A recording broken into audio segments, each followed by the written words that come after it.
Olá, amigos e irmãos fraternos, mais uma vez aqui estamos, mais uma semana compartilhando o nosso Evangelho no Lar.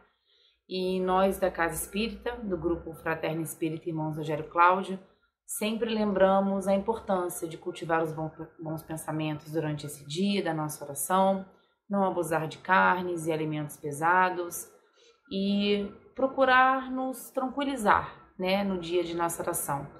E é importante também a gente sempre separar a nossa água para que ela possa ser fluidificada no final da reunião e que a gente possa distribuir para os nossos familiares ou quem mora com a gente, essa água que no final venha a ser fluidificada. Vamos começar a ler a nossa mensagem do Minuto de Sabedoria.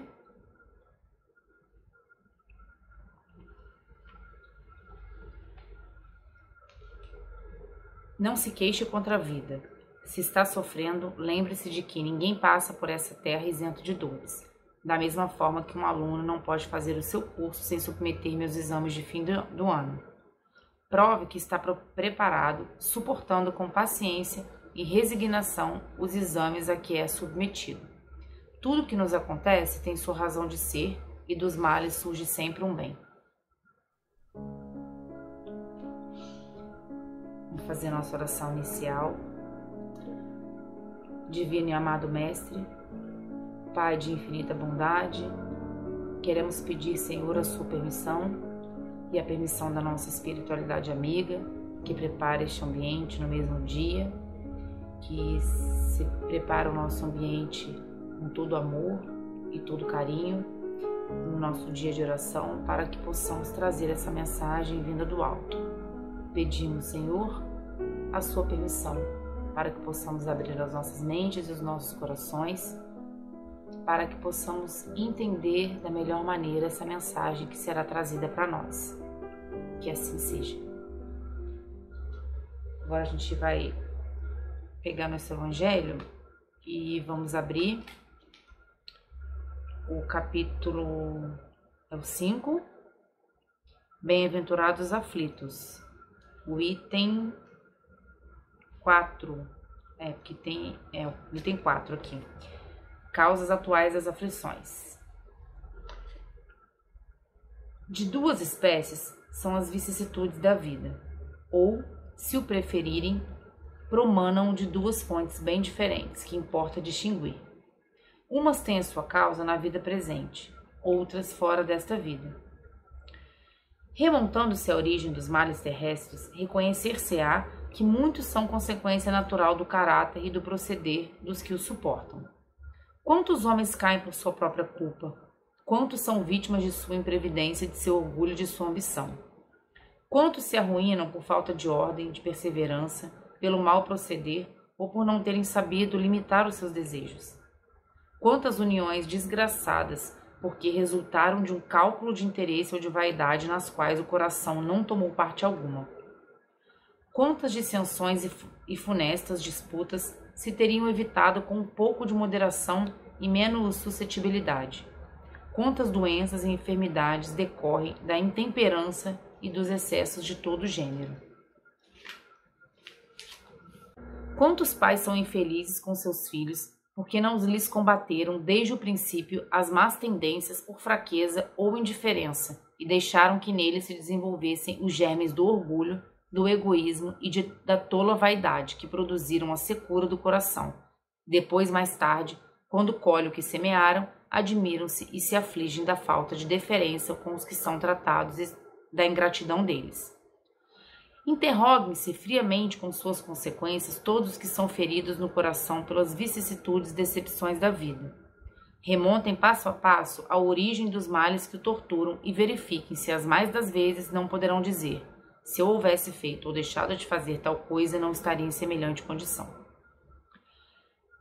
A quem então há de homem responsabilizar por todas essas aflições, senão a si mesmo? O homem, pois, em grande número de casos, é o causador dos seus próprios infortúnios, mas, em vez de reconhecê-lo, acha mais simples, menos humilhante para a sua vaidade acusar a sorte, a providência, a má fortuna, a má estrela, ao passo que a má estrela é apenas a sua incúria. Os males dessa natureza fornecem, indubitavelmente, um notável contingente ao cômputo das vicissitudes da vida. O homem as evitará quando trabalhar por se melhorar moralmente tanto quanto intelectualmente. Causas atuais das aflições. Nesse item aqui do capítulo 5, né, que o bem-aventurados aflitos, esse tema, né, causas atuais das aflições, são as causas das nossas aflições do momento presente. Nesse momento ele não está falando do que a gente traz de outras vidas, mas principalmente da nossa responsabilidade e da nossa capacidade de transformar as nossas dores, os nossos sofrimentos e o nosso caminho, porque depende de nós mesmos a gente atravessar todas as dificuldades que a gente precisa, mas depende da nossa postura, da forma que a gente tem algumas virtudes. Nós, seres humanos imperfeitos, somos vaidosos, somos egoístas, muitas vezes existe muita decepção em cima de algumas surpresas que a gente acredita que a vida nos traz. Mas, na verdade, muitas vezes a gente precisa olhar para dentro de nós e ver de que forma nós estamos vivendo. De que forma, principalmente, nós estamos criando os nossos filhos.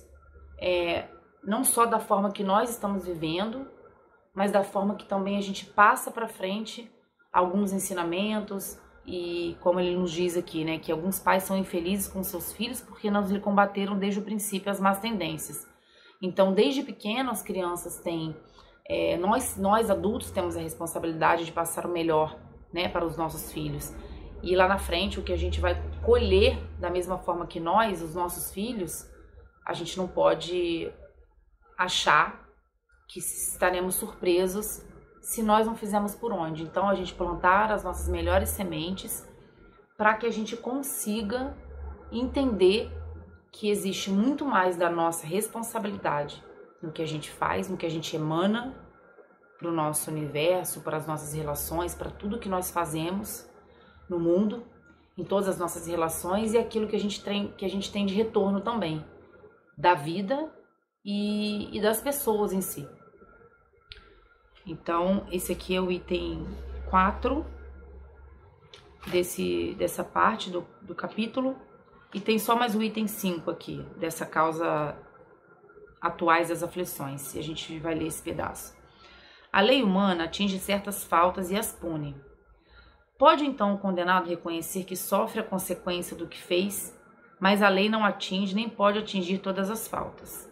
Incide especialmente sobre as que trazem prejuízo à sociedade, não sobre os que só prejudicam os que as cometem. Deus, porém, quer que todas as suas criaturas progridam e, portanto, não deixa impune qualquer desvio do caminho reto. Não há falta alguma, por mais leve que seja, nenhuma infração da sua lei que não se acarrete forçosas e inevitáveis consequências, mais ou menos deploráveis. Daí se segue que nas pequenas coisas como nas grandes, o homem é sempre punido por aquilo em que pecou. O sofrimento que decorre do pecado são-lhe uma advertência do que procedeu mal.